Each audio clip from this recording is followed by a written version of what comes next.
पराठे झोंपड़ी की आग पर सेके नहीं जाते। कब कोई झोंपड़ी में आग लग जाए और हम जाके अपनी रोटी सेकें। पराठे झोंपड़ी की आग पर सेके नहीं जाते और चहेती आंख में आंसू कभी देखे नहीं जाते। वो तुमको आसमां पर भी बुलाए तो चले जाना। मुझे ये बात इस बात पे याद आ गई कि जिनको हम सहज सुलभ हैं, हो सकता है कि उनकी नजर में कदर कम हो, लेकिन उनसे पूछिए जिन्हें हम हासिल नहीं है, जिन्हें हम प्राप्त नहीं हैं। ये बात इस बात पे याद आई कि दो बच्चे चंडीगढ़ के हैं। कहां के? चंडीगढ़ के।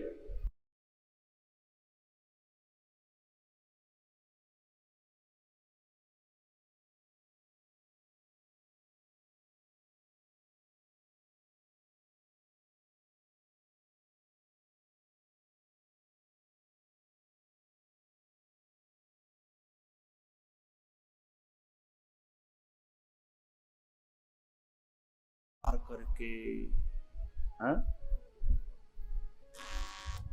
ये बच्चा देख रहे हो एलईडी में, ये बालक, ये कितनी सी उम्र है? हम तो यहाँ समझाबाद थे आ जाए रंजीतपुरा में तो छाती पे चढ़े बैठता है। माते आए हम, हैं माते आए हैं। और ये तो बच्चा दिमाग में आ गया ना, यहां भी 100-100, 200-200, 300-300 किलोमीटर के बहुत लोग बैठे हैं।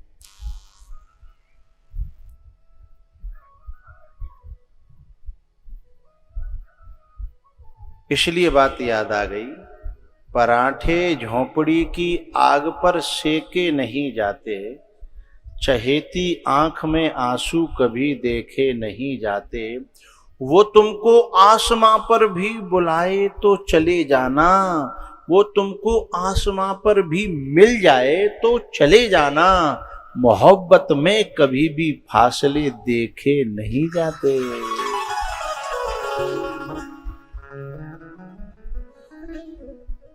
हैं? बहुत से लोग ऐसे भी हैं, बड़े गांव में हूं, हैं इधर चितौरा में देख रहे होंगे कि देखेंगे कौन से दिन चलेंगे रे, बोले कौन सी तारीख बताइए, बोले 18 ही तो है भंडारे की, 18 को चलेंगे। हैं? तो वो तुमको आसमां पर भी मिल जाए तो चले जाना। बोले क्यों? चहेती आंख में आंसू कभी दे, मोहब्बत में कभी भी फासले देखे नहीं जाते। हाँ, तो नए नए बच्चों में जब भक्ति पैदा होती है तो भारत की धरती हंसती है, भारत की धरती खुश होती है, क्योंकि यहां ही परमात्मा और यहां ही महात्मा पैदा होते हैं। अफगानिस्तान में तो हथियार पैदा होते हैं और पाकिस्तान में आतंकवादी पैदा होते हैं, और हिंदुस्तान ऐसा है जब महात्मा है, बोलो करो, और परमात्मा। हाँ? इसलिए इस माटी को देवता भी नमन करते हैं। हाँ? मेरा देश मेरा मुल्क मेरा ये वतन, शांति का उन्नति का प्यार का चमन, इसके वास्ते निसार है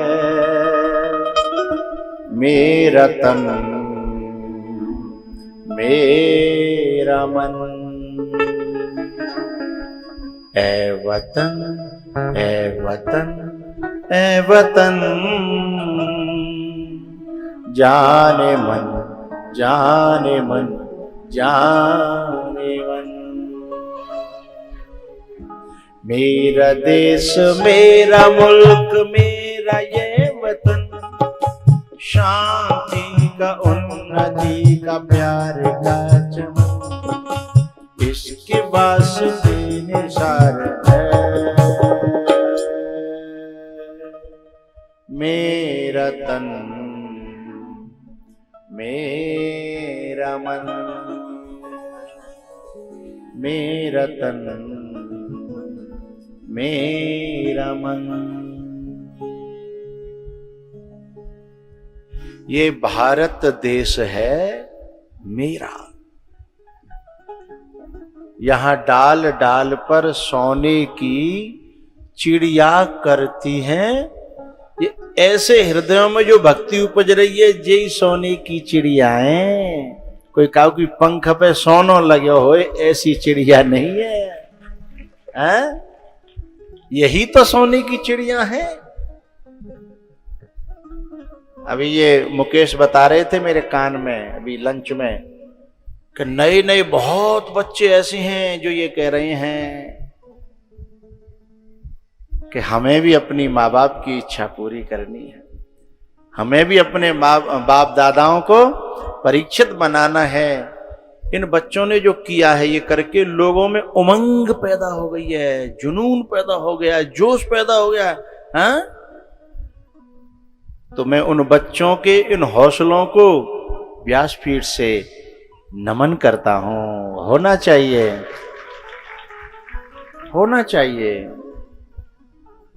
खेत तो यहीं रह जाएंगे, प्लॉट भी यहीं रह जाएंगे, जो कई कई मंजिल कहां कहां खड़े कर दिए वो भी यहीं लेकिन ये यहां रहने वाला नहीं है, ये संग जाएगा और ये यहां भी साथ देगा। और तो ऐसी जो बच्चों में जो प्रवृत्तियां जग रही हैं नए नए बालकों में, हैं? उनसे ही इस देश की शोभा है, वही सोने की चिड़िया हैं।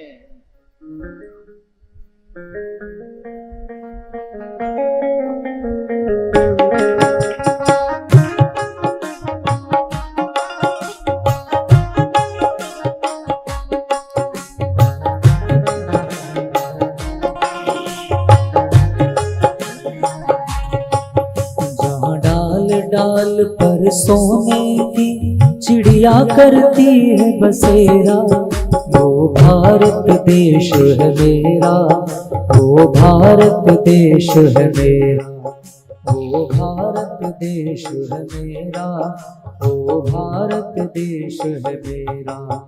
जहाँ डाल डाल पर सोने की चिड़िया करती है बसेरा, वो भारत देश है मेरा, वो भारत देश है मेरा।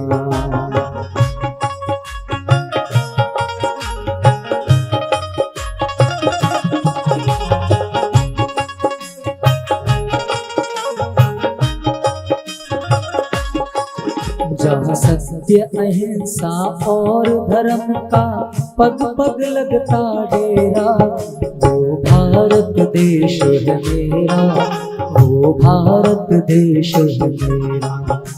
सत्य अहिंसा और धर्म का डेरा क्या है? ये जो रंजीतपुरा में साधना के लिए लगा है ना, यही तो धर्म का डेरा है, हैं? यही तो धर्म का।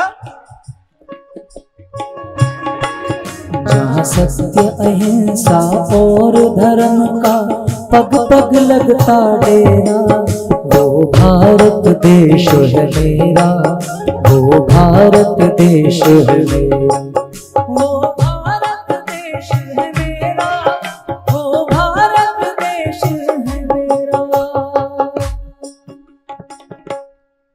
क्या हुआ? बंद ऐसे तो होता नहीं। वो भारत देश है मेरा, वो भारत देश है मेरा। जहाँ सत्य अहिंसा और धर्म का पग पग लगता डेरा, वो भारत देश है मेरा, वो भारत देश है मेरा। तो जहाँ परमात्मा और जहाँ महात्मा पैदा होते हैं, जिस धरती में, जिस माटी में, जिस खेती में हैं, उसे भारत कहते हैं, उसे हिंदुस्तान कहते हैं, उसे आर्यावर्त कहते हैं। भैया, विश्वामित्र जी महाराज ने आगे के लिए कहा और चल पड़े हैं। रास्ते में अहिल्या का उद्धार किया। अहिल्या क्या है?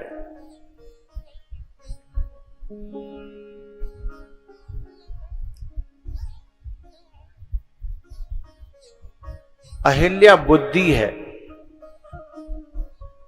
और बुद्धि जब तप को छोड़ करके भोग को स्वीकार करेगी तो जड़ हो जाएगी।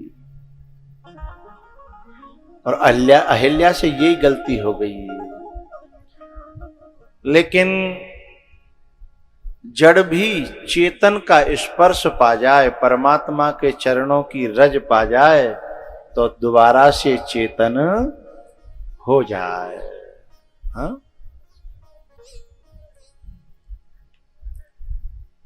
जनकपुर में, जनकपुर के गौड़ी में पहुंचे हैं भगवान, और कुल मिलाकर के जनक जी महाराज से मुलाकात हुई अमराई वाड़ी में, यानी आम के बगीचे में उनको रुकवाया।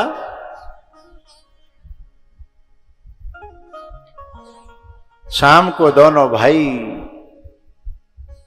चरण दबा रहे थे। ये हमारे हिंदुस्तान की परंपरा है। शाम को बच्चों को अभ्यास कराया जाता है घर में ही। पहले माँ स्वयं कहती है, नेक नेक से छोटे छोटे हाथ होते हैं बच्चों के, उन्हीं से माँ, जब उनसे माँ के पैरों में होता कुछ नहीं है, पर उन्हें सिखाती है, बेटा जरा पाँव दबा देना, मेरे दर्द हो रहा है। ये माँ का एक तरीका होता है कि आदत पड़ जाएगी, हैं तो जो बड़ो है क्यों दबाए देगो, और आदत न पड़ी हैं तो फिर बड़ा होकर के भी नहीं दबाएगा। हैं तो छोटे छोटे लालच दे करके, पहले पांव दबा दे, फिर तो मैं टॉफी दूंगी, पहले पांव दबा दे, फिर तो आइसक्रीम खिलाऊंगी, हैं इनसे वो सीख जाता है। तो माता पिता के, दादा दादी के, हैं इनके चरण दबा करके, पर एक बात बताऊं, ये चरण दबाना कोई क्रिया नहीं है। चरण दबाना मात्र एक क्रिया नहीं है। अपने बुजुर्गों के चरण दबाने से अपने भविष्य की रेखाएं सुधर जाया करती हैं।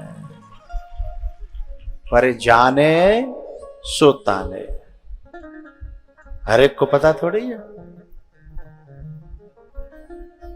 वो लोग क्या जाने जो इंग्लिश मीडियम से हैं।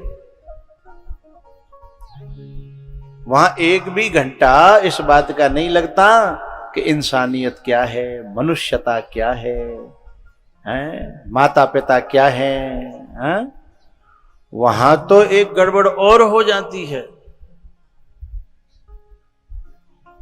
कुछ स्कूल ऐसे होते हैं जिसमें प्रिंसिपल को सर नहीं, मां साहब नहीं, मास्टर जी नहीं, फादर कहा जाता है। और हमारे यहां अपने बाप छोड़ के दूसरे बाप ते बाप को कह दो तो जाते बड़ी गारी कछू हते ना। बोलो। और वहां तो समझ में नहीं आता उस बच्चे के कि वो फादर साचो कि जी फादर साचो।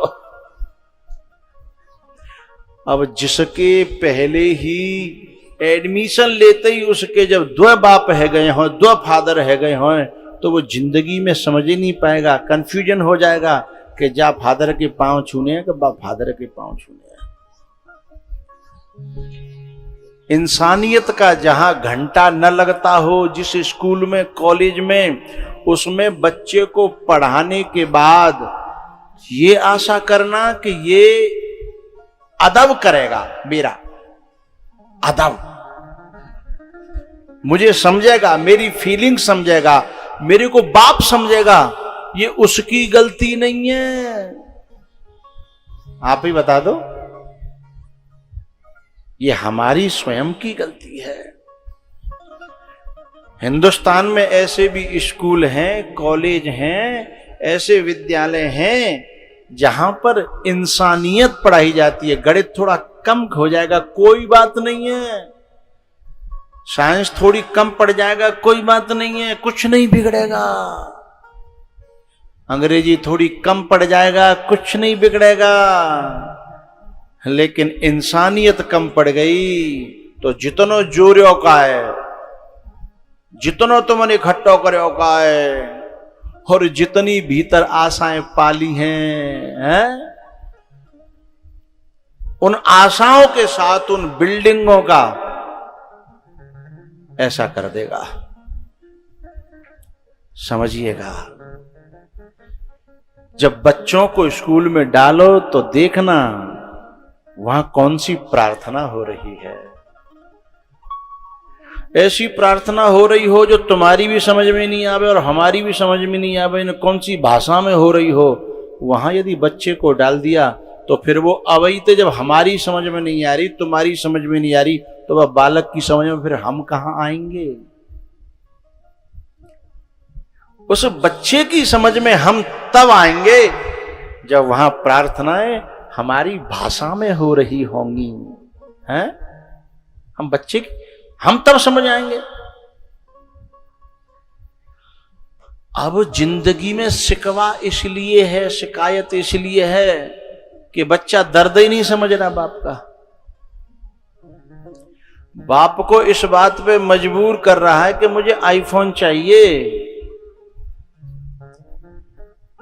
क्योंकि वहां मजबूरी कैसे समझी जाए बाप की, इसका कोई घंटा ही नहीं है, इसका पीरियड ही नहीं है, इसका कोई मास्टर ही नहीं है। इस बात का विषय यदि उन कॉन्वेंट में और उनमें इंग्लिश मीडियम में और उनमें तुम पढ़ाओ, हम पढ़ाएं, मैं मना नहीं कर रहा, लेकिन उस वक्त के लिए तैयार रहना, फिर उस वक्त के लिए तैयार रहना जो नरक से भी ज्यादा इसी घर में, इसी गांव में, इसी जीवन में नरक से भी ज्यादा जो खतरनाक होता है, खुद के लिए भी और उस होने वाले बच्चे के लिए भी। वहां ये बताया ही नहीं जाता, वहां पूछा ही नहीं जाता, बेटा सुबह तुम मम्मी पापा के पांव छू के आए क्या, पूछा ही नहीं जाता।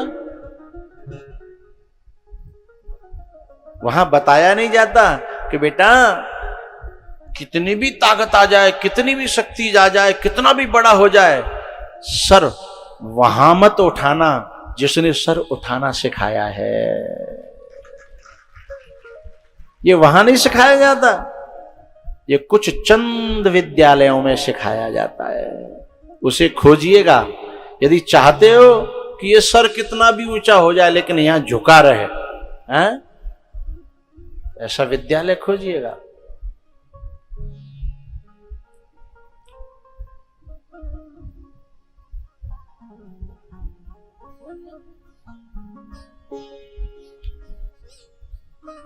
मुझे किस बात पे याद आई कि लगे चरण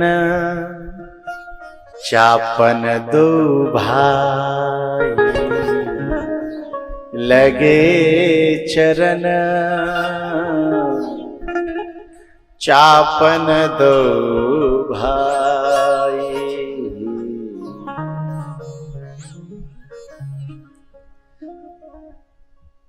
एक घर में अचानक से मैं गया तो वो जो घर का जो युवान था वो तो ड्यूटी चला गया था। मैंने किवाड़ खटखटाई तो एक नाती, एक नातिनी और बाबा तीनों घर में लुका छुपी खेल रहे। ये जो संस्कार है आपस में प्रेम का है, आपस में लगाव का, नाती के साथ बाबा खेले, बाबा के साथ नाती की दोस्ती हो जाए। वहां ये नहीं सिखाया जाता उन स्कूलों में, वहां तो केवल ये सिखाया जाता है कि तुम पैसे की मशीन कैसे बनोगे। उन्हें सिखाया जाता है सुनो, यदि केवल पैसे की मशीन बनना है तो इन रिश्तों को तोड़ के फेंकना पड़ेगा। यदि इनमें उलझे रहे तो तुम फिर कमाना नहीं सीख पाओगे। तो वो दोनों चीजों को अलग अलग करते हैं। बोले यदि मनी चाहिए ना, धन चाहिए ना, बोले रिश्तों से कट ऑफ होइए।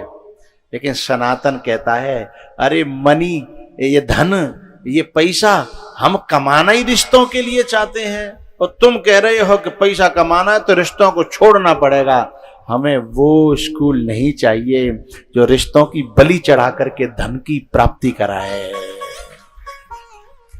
अरे अर्जुन ने यही तो कहा था कि जो मेरे बाबा हैं भीष्म, यदि मैं कहीं दूसरी जगह से युद्ध करके किन्हीं राजाओं के मुकुट लेकर के आता और मैं अपने बाबा के चरणों में रखता तो मेरी खुशी का ठिकाना न होता। लेकिन मैं अपने बाबा का ही मुकुट उतारूं छाती पे बाण दे करके, तो मैं उन्हें धरूंगा कहां, और उन्हें देख करके खुश कौन होगा? कौन मुझसे कहेगा बेटा शाबाश?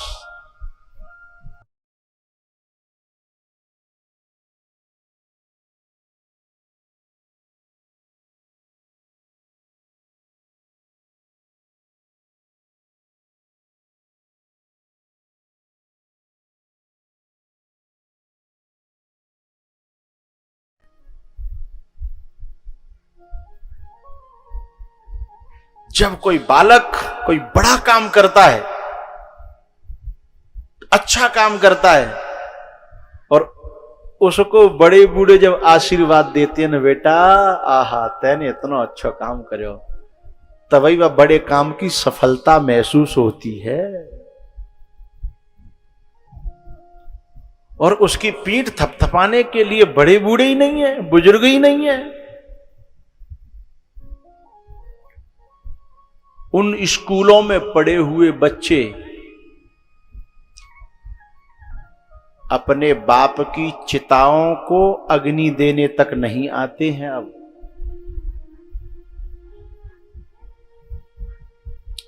अभी कुछ दिन पहले इस देश का महान नहीं कहूंगा, इस देश का बहुत बड़ा ग्रुप का मालिक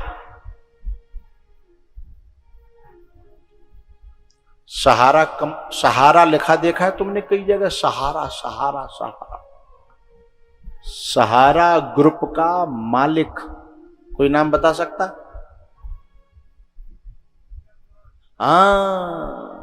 सुब्रत रॉय।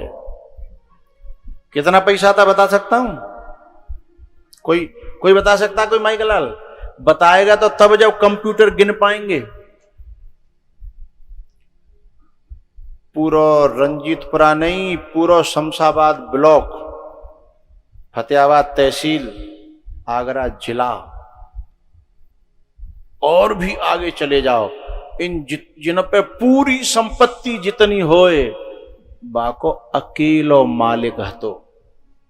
पर 3 दिना तक लाश सड़ती रही, औलाद आग देवे के लिए विदेश से आई नहीं।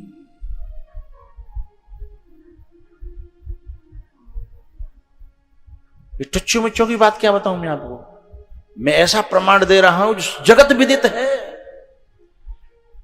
फिर तीसरे दिना कऊ और नहीं आगे दई। कल्पना करिए, क्योंकि शुरुआत से जिनके संस्कारों में ये है ही नहीं कि ये हमारा बाबा है, ये हमारा चाचा है, ये हमारा ताऊ है। ये जो बच्चा जो हमारे मुकेश से जो कथा की बात कर रहा था कई सालों से, रंजीतपुरा का जो बालक, क्या नाम है उसका, अमित, कई सालों से सूचना मेरे पास में भी थी। तो उससे मैंने एक दिन कहा कि तू आगे बैठा कर। सो कान पकड़ के बोले, मेरे बाबा, मेरे चाचा ताऊ आगे बैठते हैं, इससे ज्यादा मुझे और क्या चाहिए। ये संस्कार है माँ बाप का दिया हुआ, खानदान का दिया हुआ, जो अपने बुजुर्गों को आगे बैठाने में जिसका दिल खुश हो जाता हो। नहीं कोई और होता ना, है काय को चाचा, काय को ताऊ, काय को बाबा, है हटो पीछे, आंखें भराई, बोलो मुझे बहुत खुशी होती है। मैं इन्हीं के आशीर्वाद से, नहीं मैं तो किसी लायक था ही नहीं। जब आपके साथ भक्कड़ बाबा पे जब मैं खेलता था तो मैं ही जानता हूं कि मेरी हालत और मेरे घर की हालत क्या थी। लेकिन आज इन्हीं बुजुर्गों के, इन चाचा ताऊओं के आशीर्वाद से, भगवान की कृपा से, आपके संस्कारों से, बस इन्हें मैं बैठे हुए देखता हूं, कलेजा भर आता है, हृदय भर आता है। ये हिंदुस्तान है, ये भारत का संस्कार है, ये माँ बाप का दिया हुआ, बोया हुआ हृदय में बीज है संस्कृति का। हाँ, एक बोता जो आग देने नहीं आया है, और ये है जिन बच्चों में नेक क्षमता आई है, नेक, तो सबसे पहले इसे संस्कार कहते हैं। लगे चरण, जिन घरों में बच्चे अपने बड़े बूढ़ों के चरण दबाते हैं, पांव छूते हैं, आशीर्वाद पाते हैं ना, वो घर इस धरती पे भी स्वर्ग है, वैकुंठ है। उस घर में देवता भी आकर के सुकून पाते हैं, हैं? जहां नातियों के और बेटों के सिर पे बुजुर्गों का हाथ हो, हैं? और जहां के बुजुर्ग मुंह पे तारों लगाए अपनी इज्जत बचाए फिर रहे हों, हैं?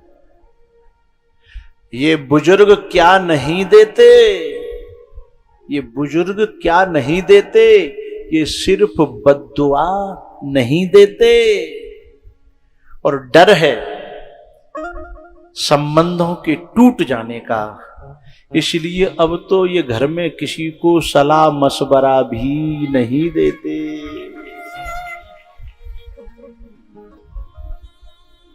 हाँ, डर है। का इज्जत रह जाएगी हवाल जाने में, मोहब्बत का जो जवाब दे दो तो बेघर नहीं है, ये शमशान है, उनमें भूत प्रेत रहते हैं, उनको इंसान नहीं कहता मैं। जिनके डर से बुजुर्गों के मुंह पे ताला लगा हो, इज्जत बचाए फिर रहे हो, वो घर नहीं है, वो भूतों के शमशान है। रामायण में लिखा है, घर मसान जन परिजन भूता, वे भूतों के घर हैं। घर तो वे हैं बुजुर्गों की आज्ञा लेकर के, और बुजुर्गों के मन में भीतर कोई बात चल रही हो, वह पहले ही समझ के और आके सरप्राइज दे कि बाबा तुम्हारे मन में थी ना कथा कराने की, अब तुम्हारे बालक नाती अब ठीक हो गए हैं, लो नारियल दे दो। हा। घर तो वे हैं, संतान तो वे हैं, संतति तो वे हैं, बेटा तो वे हैं।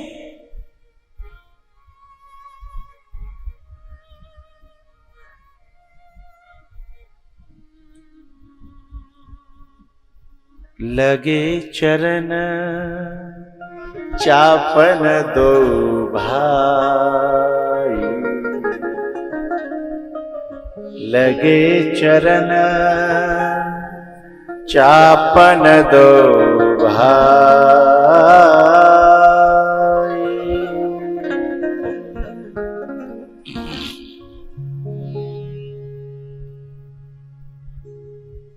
एक बात कहनी है मुझे, हमारे संस्कारों में अदब की बड़ी कीमत है, अदब की।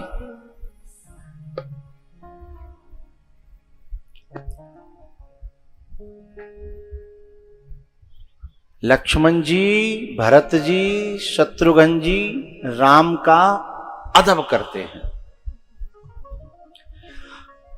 अच्छा एक बात बताना, मैं अभी की जनरेशन की बात कर रहा हूं। 2 साल बड़ा भैया है, 2 साल बड़ा,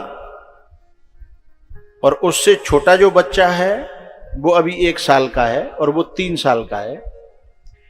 अब मम्मी कह रही है कि बेटा बड़ा भैया है, पांव छू ले। वो उठ करके क्या कहता है, जाके जाके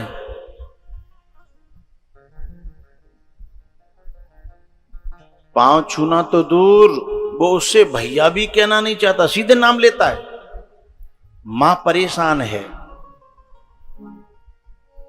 2 साल के बड़े को बड़ा नहीं मानता वो।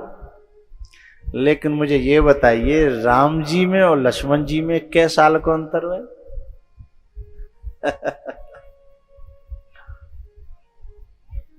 बताइए, सोच लीजिए, बताइए क्या राम जी में और भरत जी में कै साल का अंतर है?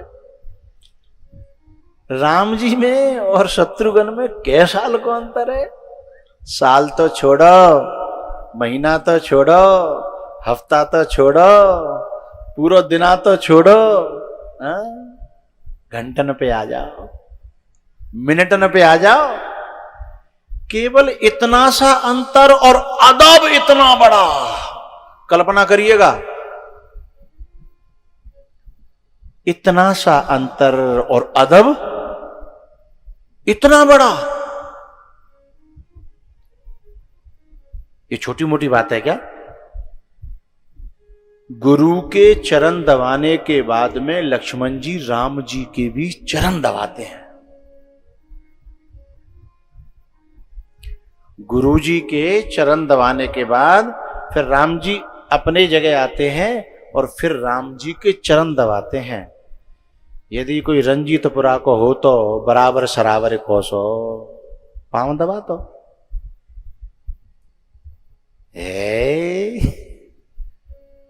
पांव काय को बड़ो जे, कितने दिन को बड़ो, कहा बड़ो जाम,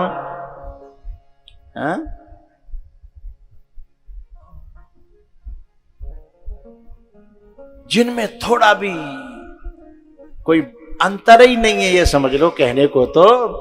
लेकिन मां बाप ने बता दिया, संस्कार डाल दिया कि ये बड़ा है, बस भीतर चला गया, अदब बन गया। और यही अदब भीतर गहराइयों में चला गया तो चाहे वो दुनिया से लड़ सकता है पर अपने से बड़े से लड़ेगा नहीं। अदब है ना,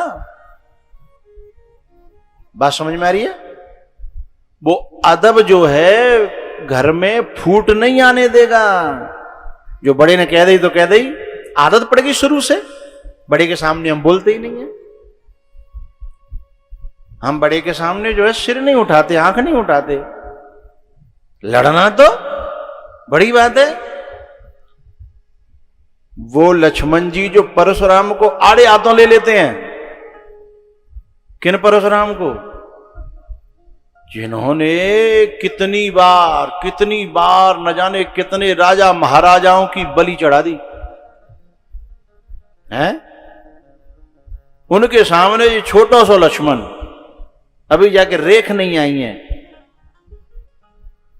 धनादन धनादन धनादन धनादन। लेकिन जैसे ही राम की आंखें न टेढ़ी होती हैं और इशारा केवल पीछे आ जा,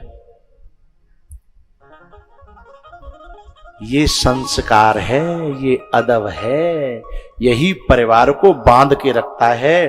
और ये टूटा तो परिवार में सब कुछ टूट जाता है। फिर को कौन को भैया, को कौन को बाप है, को कौन की भाभी, इसी से तो रिश्ता बना है। और ये संस्कार जिनके टूट जाते हैं, फिर वे औरों से नहीं लड़ते, फिर वो घर में ही लड़ते हैं। औरों से नहीं लड़ते।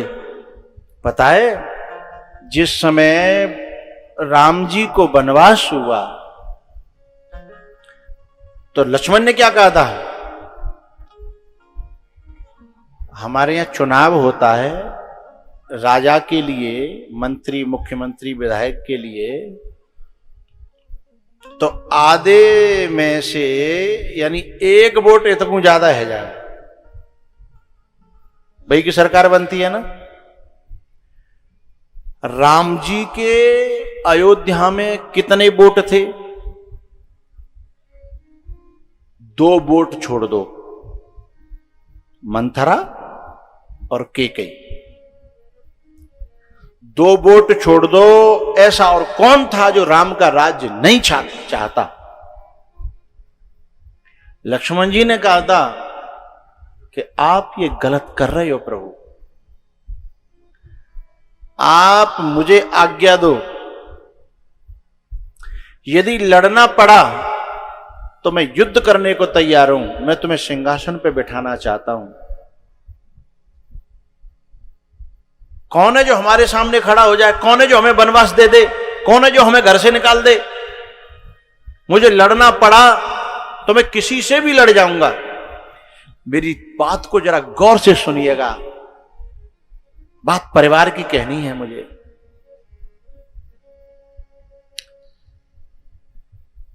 एक बात कहनी है, जो बहुत बड़े योद्धा बनते हैं ना, बहुत बड़े लड़ाकू बनते हैं ना, वो ये भूल गए हैं कि जब बंदूक चलाते समय बंदूक की नाल बाहर होती है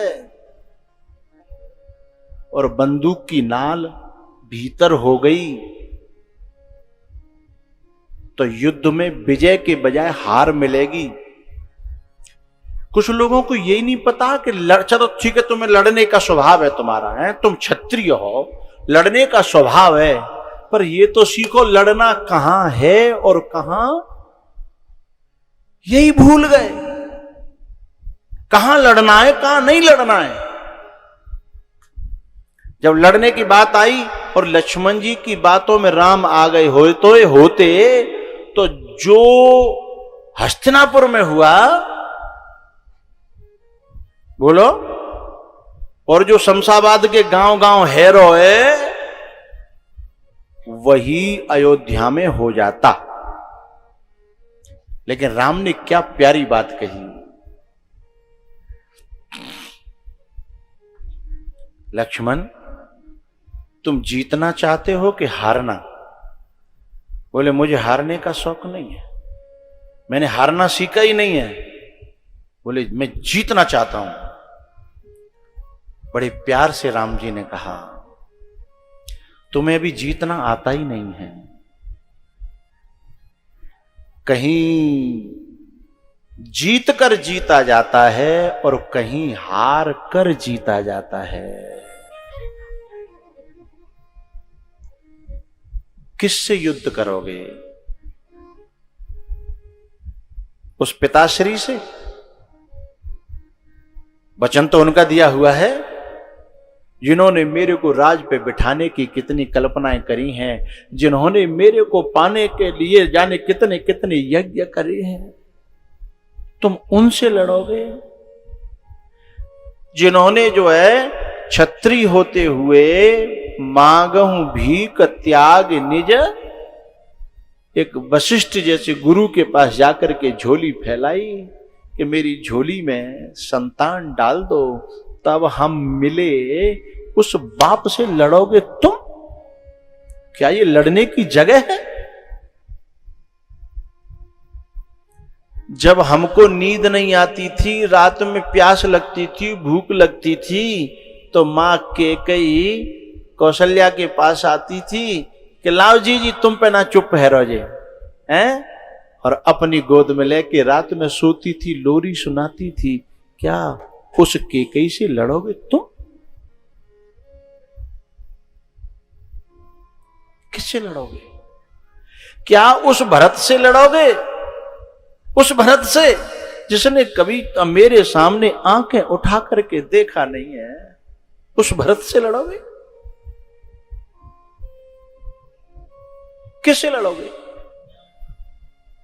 लक्ष्मण, तुम जो गलती कर रहे हो, गलती करने की सोच रहे हो, बस यही गलती मनुष्य का जो भारत का जोशीला युवान मनुष्य यही गलती करता है। जोश में आकर के ये होश खो जाता है कि हम किन से लड़ने चले हैं और इनसे लड़कर के परिणाम क्या आएंगे, ये बात भूल जाता है।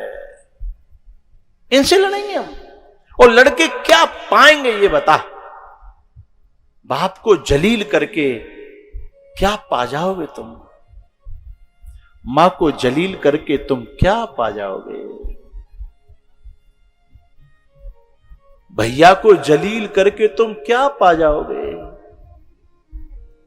युद्ध करना ही है ना, तो कभी समय आएगा जहां युद्ध करना चाहिए, वहां मैं भी तुमसे कहूंगा कि अब लड़ो। लक्ष्मण, अपनों से लड़ा नहीं जाता, अपनों से युद्ध जीतने के लिए हारा जाता है। और लक्ष्मण, एक बहुत बड़ी बात बताऊं,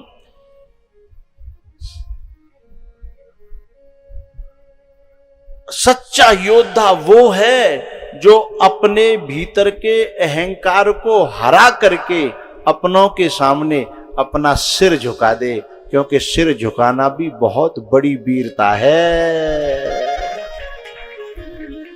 भीतर का जो ईगो है ना, अहंकार है ना, तुम्हें लड़ना है तो उससे लड़ो, हराओ, और उस मां को भी क्षमा करो जिसके कारण ये वनवास हो रहा है। उस मां को भी क्षमा करो। उसे तब कर पाओगे जब तुम द्वेष को हरा दोगे। वीरता दिखाओ यहां, जब अहंकार को हरा दोगे, ईर्ष्या को हरा दोगे, तो ही तुम क्षमा कर पाओगे। और राम जी ये केवल कह नहीं रहे हैं मेरे श्रोताओं, राम जी ये कर भी रहे हैं। कैसे कर रहे हैं? जब रावण मारा गया, कथा को मत भूल जाना, लौट करके आऊंगा मैं आगे बढ़ करके कुछ प्रमाण दे रहा हूं इस बात के। बात चल रही है कि लगे चरण चापन दो भाई, ये संस्कार कहां से आया? अदब से, और अदब घरों को जोड़ता है, तोड़ता नहीं है।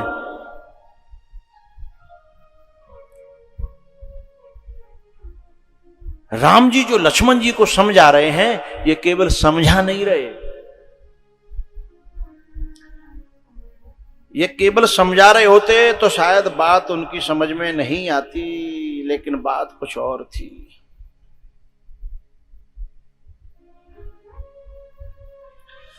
बात ये थी कि रावण को मार के जब लक्ष्मण जी और राम जी की जयकार हो रही थी, उस समय स्वर्ग में दशरथ जी महाराज को ये जयकारे सुनाई पड़े, और वो अपने बेटों की विजय को देख करके उस रणांगण में आए जहां दोनों उनके पुत्र जो है उस रण में खड़े हुए थे।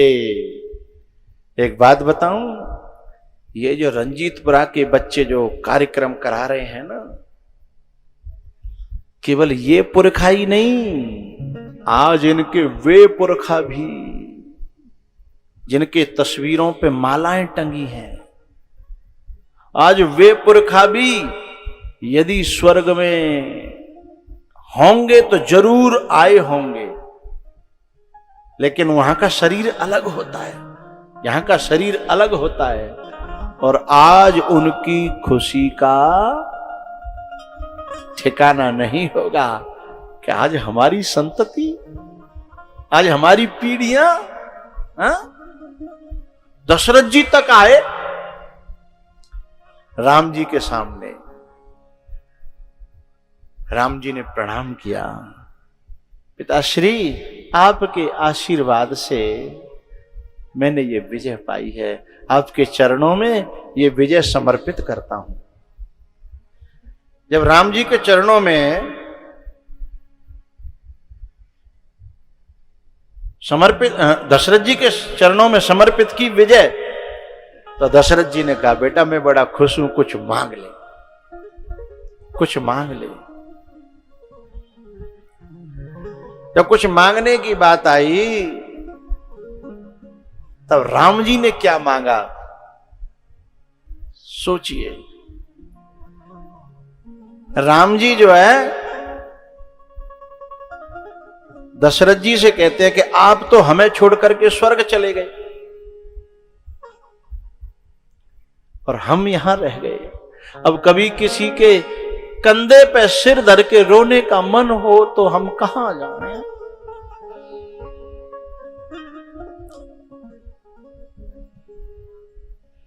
रोने को एक सहाना चाहिए था। सहाना माने कंधा।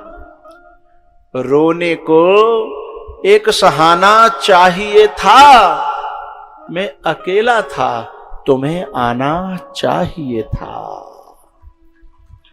रोने को एक सहाना चाहिए था, मैं अकेला था, तुम्हें आना चाहिए था। शूरलोक अशोक गए तुम हो। राम जी कह रहे हैं कि सुरलोक को चले गए तुम तो। सुरलोक अशोक गए तुम हो, यह लोक अशोक पिता कर दो। शोक रहित कर दो इस लोक को भी। आप तो पहुंच गए शोक रहित देश में, लेकिन जा भारत देश को भी, क्योंकि ये मेरा देश है, मेरा भारत है, इसे भी आप शोक से रहित कर दो। सुरलोक अशोक पिता कर दो, यह लोक अशोक पिता कर दो। नत हो कर रो कर मांग रहा, वरदायक हो तो यह वर दो। वरदायक हो तो यह वर दो। अब आएगी तुम्हारे दिल को टच करने वाली बात।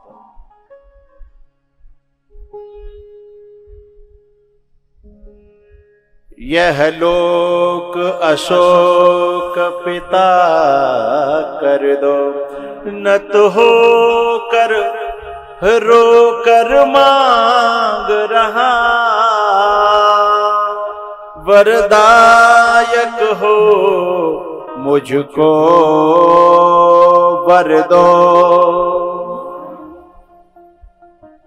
अब राम यही विनती करता, कान को इधर उधर कर मत देना। अब राम यही विनती करता, मेरी मां मजली, मजली कौन है? केकई। मेरी मां मजली को क्षमा कर दो।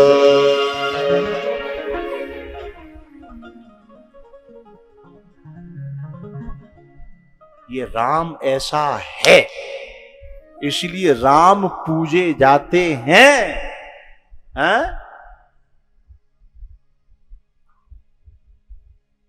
राम इसलिए पूजे जाते हैं कि राम ऐसे हैं। लक्ष्मण से कह रहे हैं कि भैया किससे लड़ोगे यहां?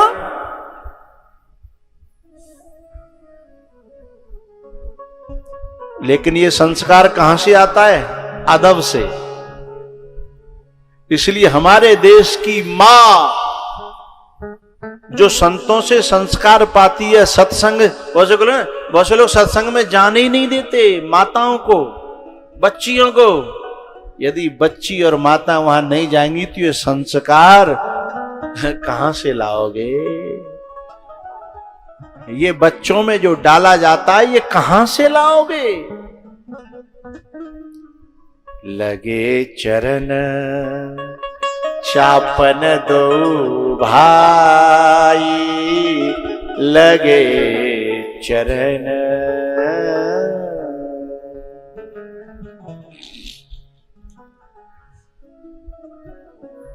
एक मोबाइल से दूसरे मोबाइल में कुछ भेजना हो तो कुछ बात जरूरी है। या तो ब्लूटूथ खुला हो, या व्हाट्सएप नंबर हो तो उसका डाटा, बोलो भाई, डाटा खुला हो। मोबाइल कितने भी नजदीक हों, लेकिन हमारे मोबाइल का कोई भी रास्ता खुला ना हो तो कोई लाख कोशिश करे, हमारे मोबाइल में कुछ भेज सकता है?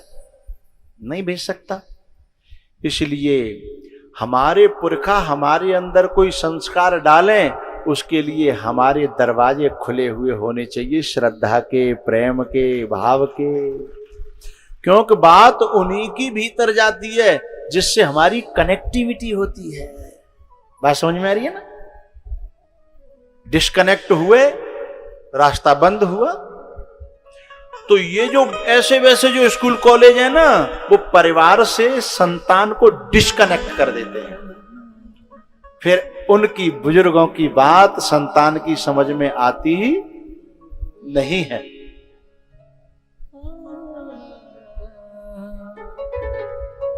कुछ शब्दों में राम बताना कहाँ किसी से संभव है। हर रिश्ते में उत्तम है वो मर्यादा, पुरुषोत्तम है जो महलों का हर सुख तज के, जो महलों का हर सुख तज के हो जाए बैरागी। हो जिसे राम की धुन है लागी, जिसे राम की धुन है लागी। रह कर के संसार में वो तो रह कर भी संसार में वो तो हो जाए बैरागी, जिसे राम की धुन है लागी, जिसे राम की धुन है लागी, जिसे राम की धुन है लागी।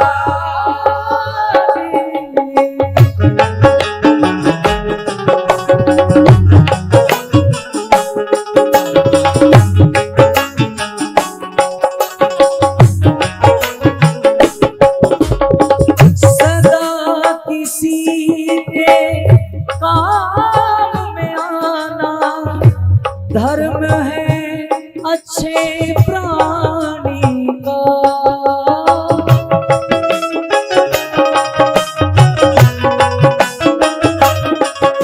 हो सदा किसी के काम में आना कर्म है अच्छे प्राणी का।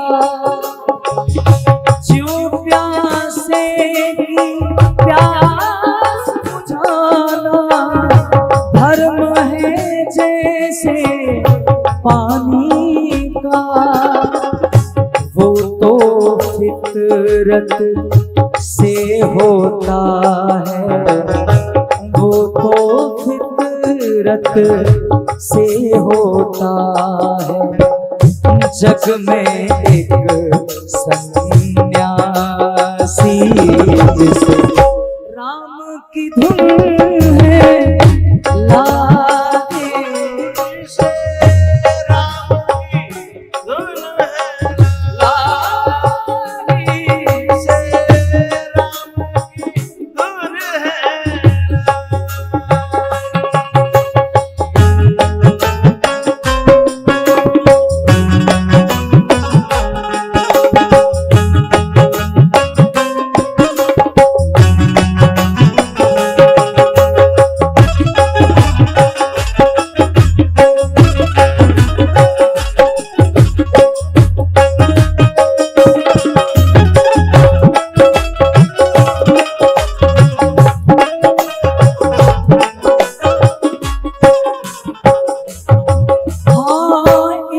जग में अपनों से बिछड़ना ना मिटने वाला एक गम,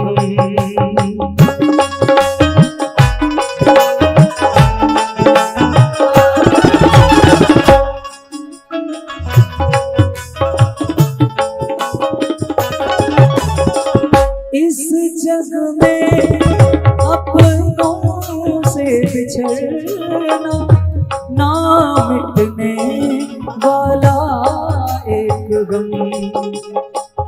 आँखों में सावन घिर आए, बावला सा हो जाए मन, दशरथ की पीड़ा वो जाने, दशरथ की पीड़ा वो जाने, जिसका मन अनुरागी, जिस राम की लो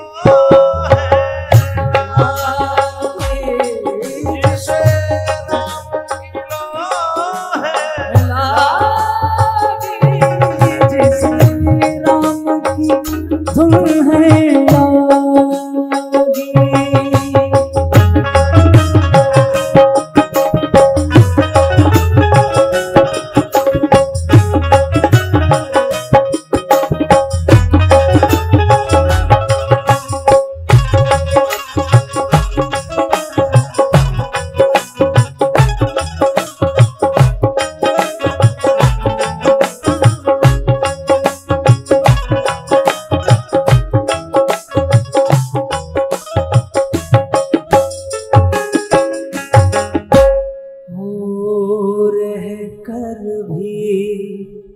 संसार में वो तो रह कर भी संसार में वो तो हो जाए बैरागी, जिस राम की लो है लागी।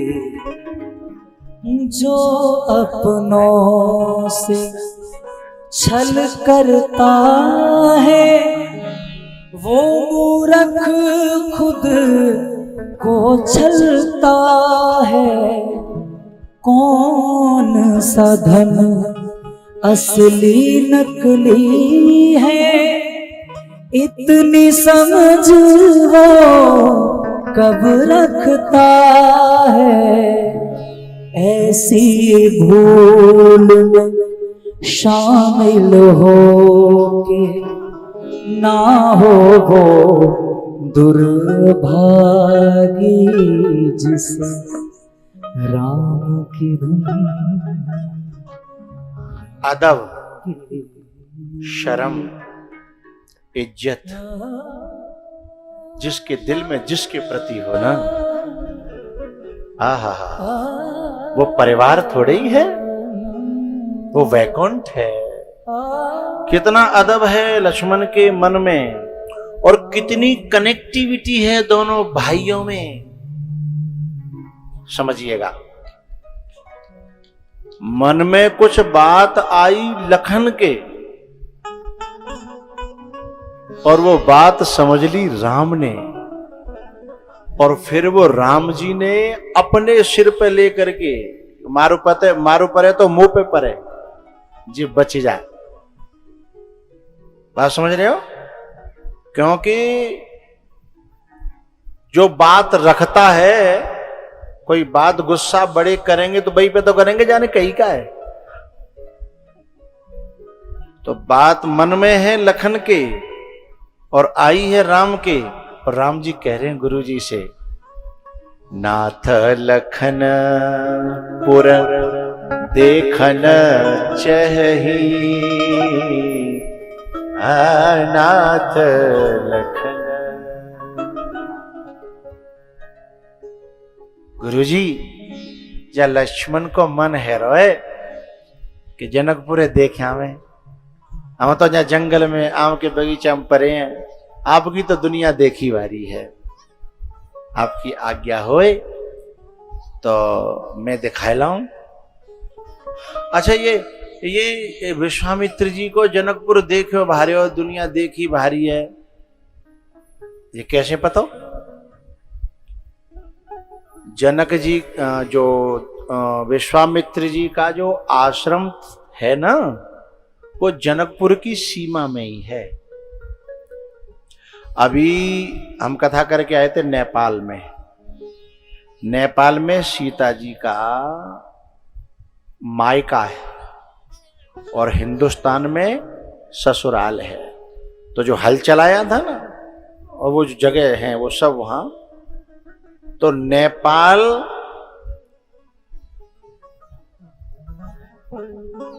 में जो जनकपुर है वह बॉर्डर पे ही है, ज्यादा अंदर नहीं है। और जो विश्वामित्र जी का आश्रम है वो नेपाल के बॉर्डर पे इधर आकर के बक्सर में है, बिहार में पड़ता है, थोड़ी सी दूरी है। वहीं रहते थे। जब वहीं रहते थे तो जनक जी इनको बुलाते थे, विश्वामित्र जी को, और विश्वामित्र जी वहां जाते थे।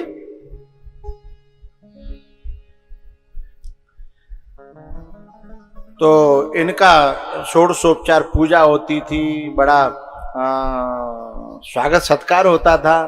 तो जब ये भोजन करते थे, कौन? विश्वामित्र जी प्रसाद पाते थे, तो परसने में छोटी सी थी सीता जी, तो परस करवाती थी।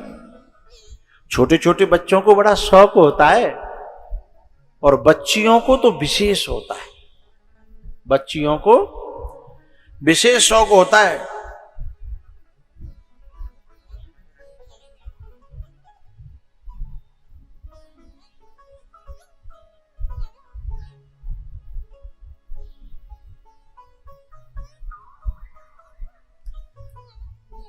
आज मैं एक वो देख रहा था,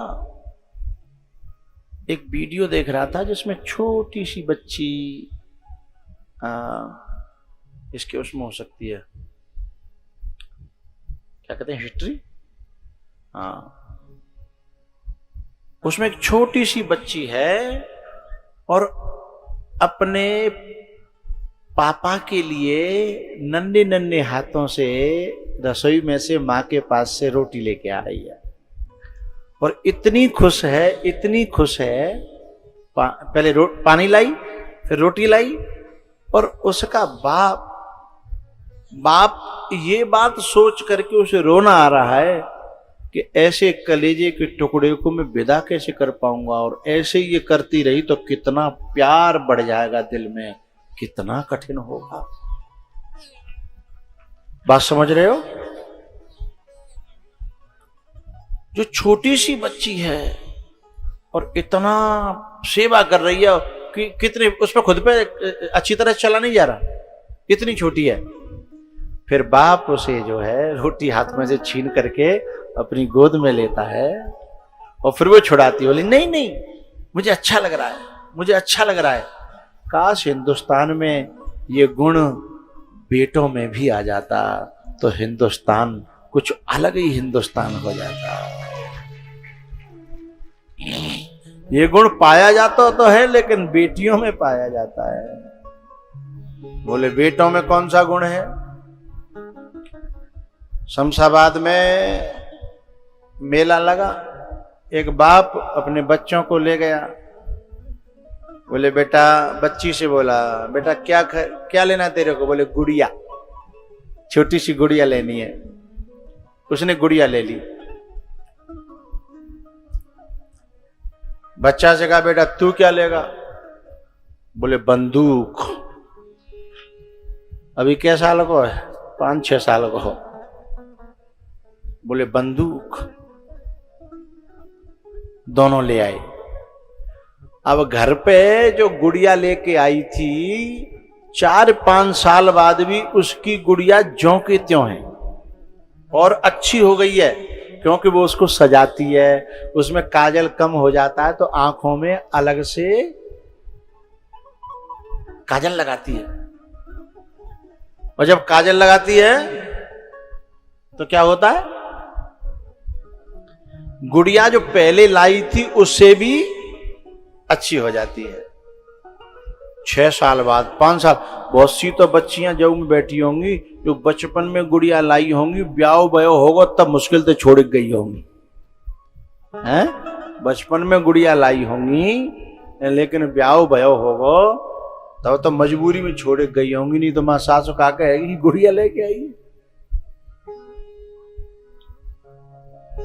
यानी कितना सहेज के रखती हैं। और वे बाबूजी जो बंदूक लायक आए, उन्होंने बंदूक लाए थे और वो बंदूक से का हुए मार नहीं पाए तो मैंने बंदूक ही मार डाली।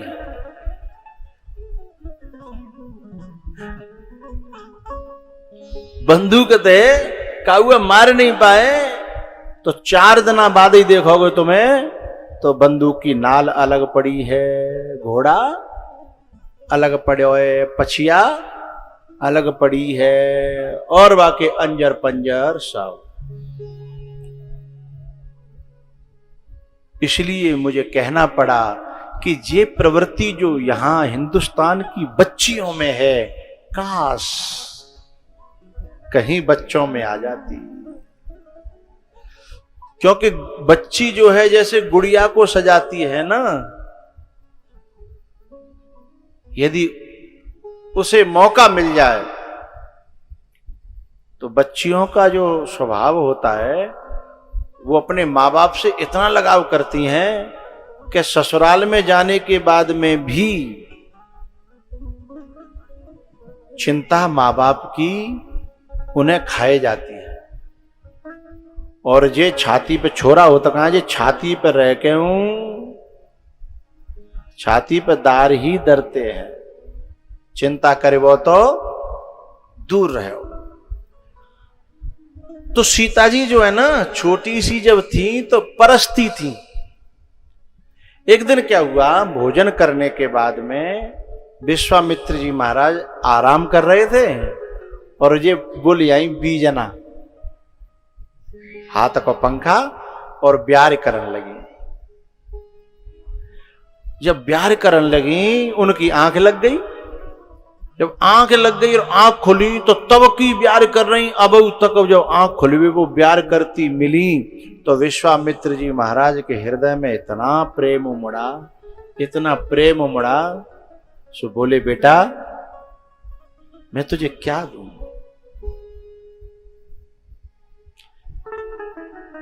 तुम्हें और क्या दूं? इस दिल के सिवाय तुमको हमारी उम्र लग जाए, बता मैं तुम्हें क्या दूं? सीता जी ने कहा कि गुरुजी मैं तो जानती ही नहीं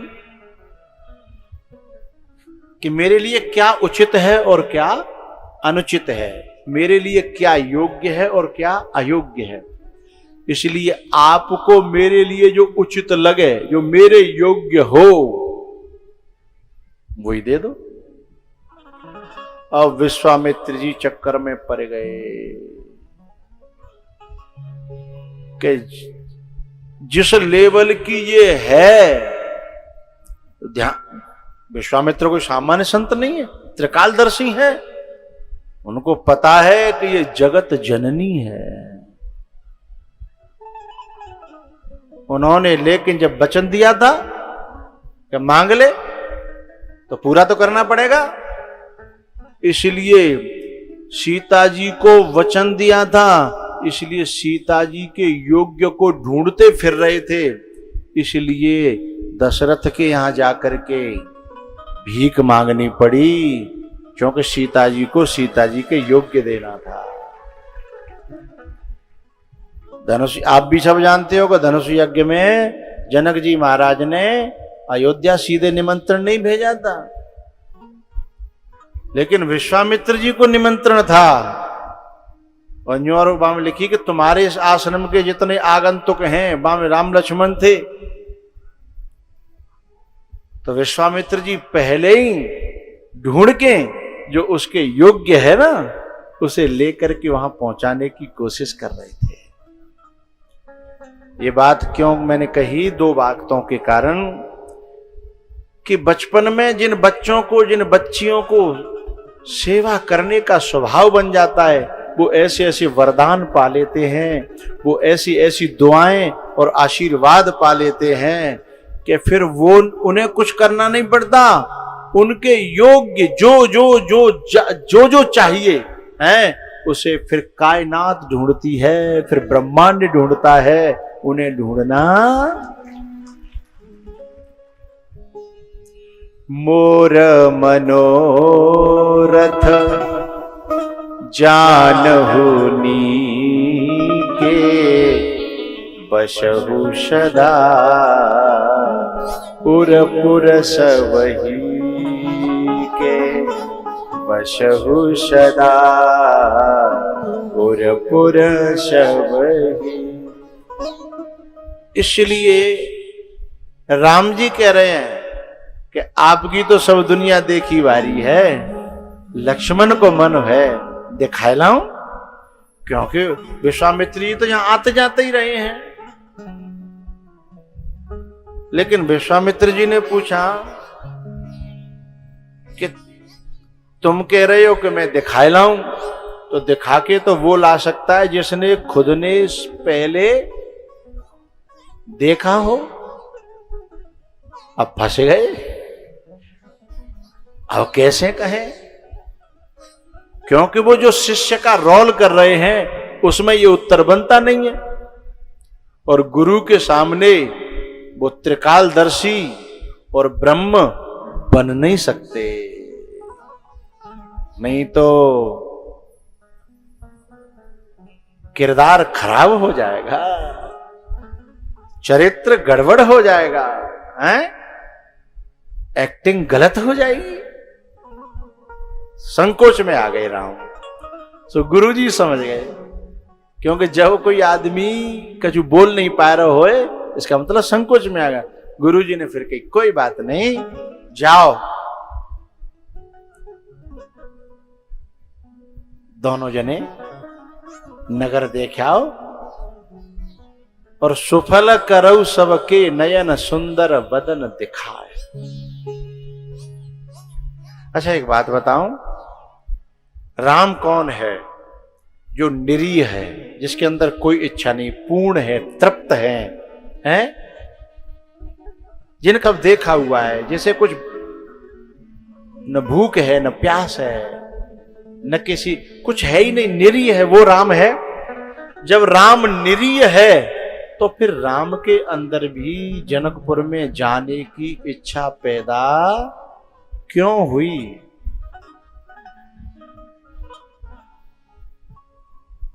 राम भले ही निरीह हो, ये प्रसाद बंटता है ना, तो ये माता बहनों को भले ही वो खावे को शौक नहीं होए, पर कम से कम बटेगो तो कोशिश करते हैं कि डबल मिल जाए।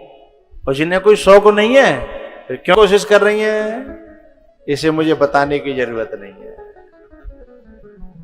क्योंकि घर में जो बच्चे हैं, नाती हैं, बेटा हैं, ऐसे ही भगवान भक्त वत्सल है, उन्हें अपने लिए कोई जरूरत नहीं है, हैं? लेकिन जहां भक्त पुकारते हो तो उनके अंदर भी फिर मिलने की इच्छा पैदा हो जाती है। तो जो जनकपुर की नारियां हैं, उनको सूचना मिली कि राम बिल्कुल नजदीक आ गए हैं। चर्चा तो पहले से सुन रखी थी, और राम का पता लगा कि बिल्कुल गोंडे में आ गए हैं। और आदमी नहीं का वे तो भाग के चले गए, जे जैसे ही तैसे ही उठ धावें, बाल वृद्ध कहूं संग न लावें, और वे तो दौड़े गए। लेकिन नारियों को तो कितने बंधन हैं, घर से बाहर निकल वे अकेले हैं, कितने तालों को तोड़ना, कितनी जंजीरों को तोड़ना, कितनी को सुलझाना। ने कि यदि शमशाबाद तक भी जाना है तो 4-6 दिन पहले ते सास बनानी पड़ेगी माता जी। न्यो माता जी क्यों, जब मां सुप्रीम कोर्ट ते आदेश मिल गो है, वहां केऊ कचहरी है, केऊ कोर्ट है घर में, हैं? आदमी फिर राजी करनो, चलो आदमी है गो, माता जी है गई, घरवारी राजी है गई, पड़ोसी ने के वैसे ही आगे लगते है। घरवारी राजी है गए, पड़ोसी लेना एकन बुने न्यो जीव हिलामत में नेक दिन ना लगते। क्यों भाई जी कहाँ डोल रही है, कहा बात है, हैं? बिन की जीव में ने को अंटा ना लगा तो घरवाई मना ले तो कितना पाबंदी है, कितनी परेशानी है। तो वे जो घरों में जो नारियां थीं, उनकी पुकार इतनी तीव्र थी कि निरीह के अंदर भी ई है यानी इच्छा पैदा हो गई, उस ब्रह्म के अंदर भी मिलने का भाव पैदा हो गया। है? अब मिलने का जो भाव पैदा हुआ, और उसमें जो राम गए, और राम किस किस से मिले और किसके घर में गए, और इन नारियों के साथ जो है ना जो घटना घटित हुई, अब उसकी चर्चा करेंगे कल। बोलो शंकर भगवान की, हनुमान जी महाराज की।